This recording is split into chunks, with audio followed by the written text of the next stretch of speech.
दोस्तों, भारत के पश्चिम बंगाल राज्य के कूच बिहार जिले में मौजूद है 3 बीघा कॉरिडोर, जो कि भारत ने बांग्लादेश को 99 साल की लीज पर दे रखा है। अब ऐसा भारत ने क्यों किया है और कब किया है, ये मैं आपको आज की इस वीडियो में समझाने वाला हूं। देखो, ये 3 बीघा कॉरिडोर जो है, ये भारत और बांग्लादेश की भू राजनीति का एक बेहद अहम हिस्सा है। हुआ ये था कि जब 1947 में भारत और पाकिस्तान का बंटवारा हुआ, तो पाकिस्तान दो हिस्सों में बटा था। एक था वेस्ट पाकिस्तान, जो कि आज का पाकिस्तान है, और एक था ईस्ट पाकिस्तान, जो आज का बांग्लादेश है। ये जो सीमा दोनों देशों के बीच खींची गई, उसे उस टाइम पे रेडक्लिफ रेखा का नाम दिया गया।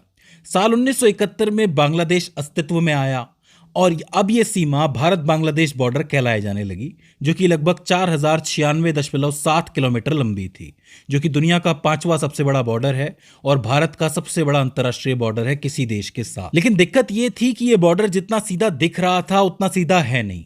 भारत का जो बंटवारा हुआ था वो मुख्य रूप से डेमोग्राफी के आधार पर हुआ था, यानी कि जिन इलाकों में मुस्लिम जनसंख्या ज्यादा थी उन्हें पाकिस्तान या बांग्लादेश को दिया जाना था, आगे जाके बांग्लादेश में चली गई थी वो, और जिन इलाकों में हिंदू ज्यादा थे वो इलाका इंडिया को दिया जाने था। लेकिन ये जो पश्चिम बंगाल आपको दिख रहा है, इसमें जगह जगह पर अलग अलग हिस्से बने हुए थे, जिसमें कहीं मुस्लिम ज्यादा थे तो कहीं हिंदू ज्यादा थे। तो ऐसे में एक सीधी रेखा यहां पर खींचना बहुत मुश्किल था, लेकिन बॉर्डर तो खींचा जा चुका था। यही कारण था कि भारत की भूमि पर बांग्लादेश के कुछ एक एनक्लेव रह गए थे और बांग्लादेश की भूमि पर भारत के एनक्लेव रह गए थे। एनक्लेव क्या होता है? एनक्लेव वो एरिया होता है, कोई ऐसा देश का हिस्सा होता है जो पूरी तरह किसी दूसरे देश से घिरा हुआ होता है। उदाहरण के तौर पर दाहाग्राम अंगार पोटा एनक्लेव, जो कि आपको पश्चिम बंगाल के कूच बिहार जिले में नजर आएगा।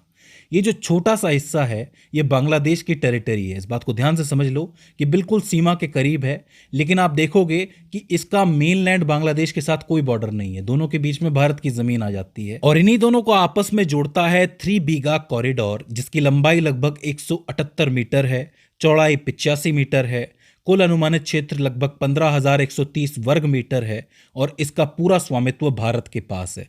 यानी कि एक ऐसी सड़क जो बांग्लादेश से बांग्लादेश के इस हिस्से में जाती है, लेकिन भारत की जमीन से होके जाती है। देखो, जब बांग्लादेश 1971 में बना था ना, तो उस टाइम पे भारत की प्रधानमंत्री इंदिरा गांधी जी और बांग्लादेश के राष्ट्रपति शेख मुजीबुर रहमान जी के बीच में एक समझौता हुआ था।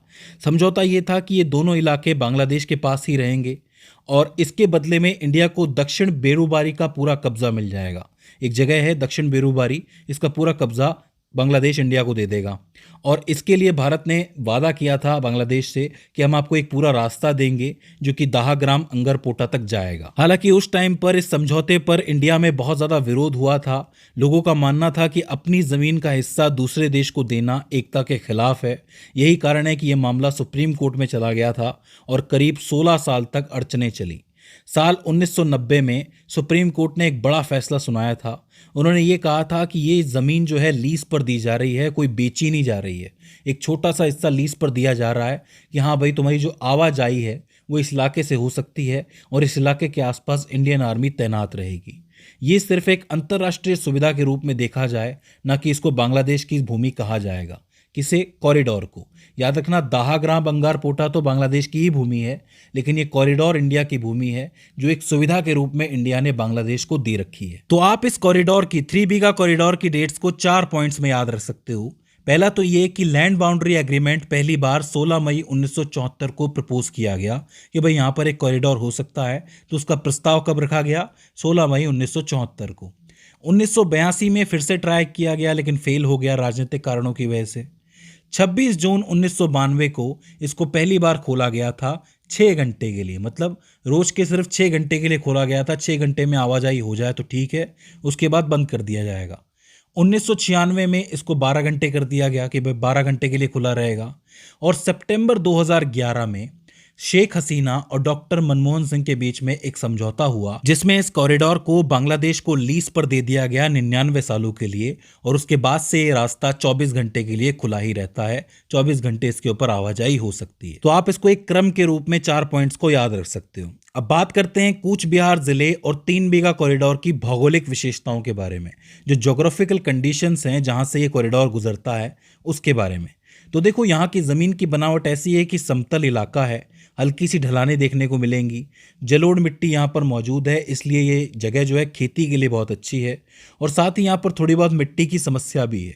थोड़ी बहुत यहाँ पे रेतीली और दोमट मिट्टी ज़्यादा पाई जाती है, जो कि आसानी से मानसून में कट जाती है। यही कारण है कि इस कॉरिडोर के आसपास बाढ़ आ जाती है।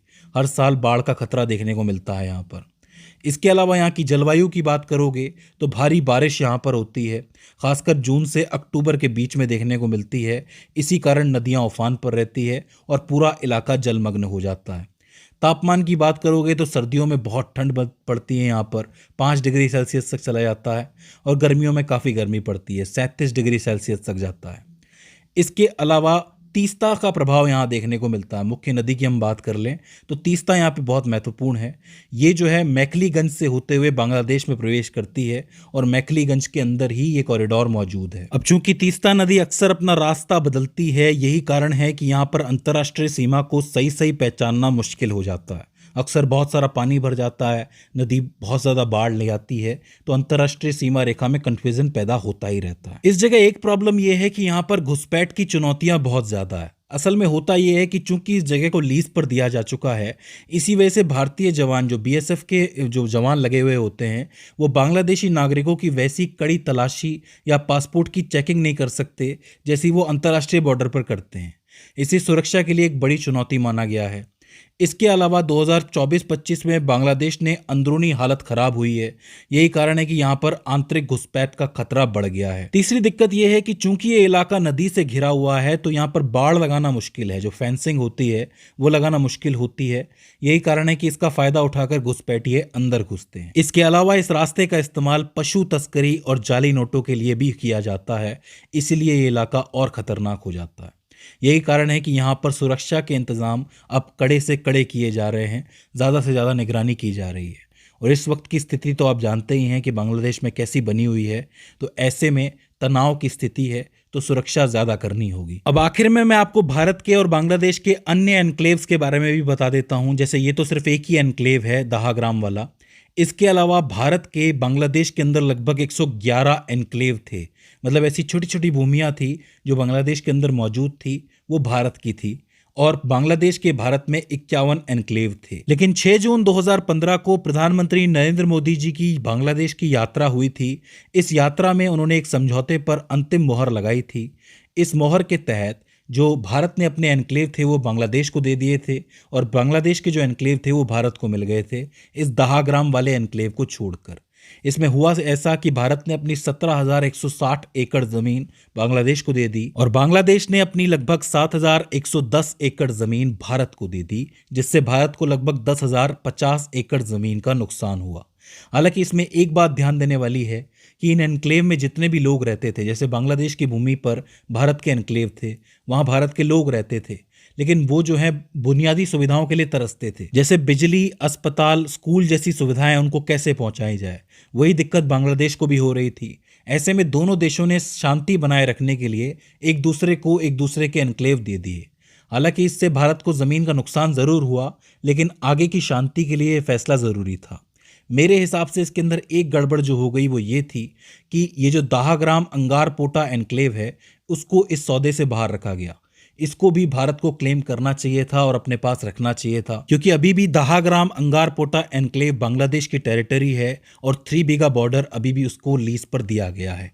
तो ऐसे में भारत की सुरक्षा को ध्यान में रखते हुए भारत को इसको भी क्लेम करना चाहिए था। भारत ने ये जो एनक्लेव वाली डील की थी, ये अपने संविधान में 100वां संशोधन करके की थी, याद रखना। और इससे 51,000 लोगों को पहली बार किसी देश की नागरिकता मिली। जो कि भारत आना चाहते थे वो भारत आ गए, जो बांग्लादेश में रहना चाहते थे वो बांग्लादेश में रह गए। तो इस हिसाब से एक टाइप का बंटवारा हुआ दोबारा 2015 के अंदर। तो आई होप अब आपको 3 बीघा बॉर्डर का मतलब समझ में आ गया होगा, और भारत और बांग्लादेश के बीच में जो एनक्लेव डील हुई थी वो भी समझ में आ गया होगा। मुझे उम्मीद है कि इस वीडियो से आपने कुछ ना कुछ नया ज़रूर सीखा होगा। इसके बाद भी इसके अंदर आपको कोई क्वेरी आती है, कोई दिक्कत आती है, तो आप हमें कमेंट सेक्शन में बता सकते हैं। तो दोस्तों, आज की इस वीडियो के अंदर बस इतना ही। See you in the next one.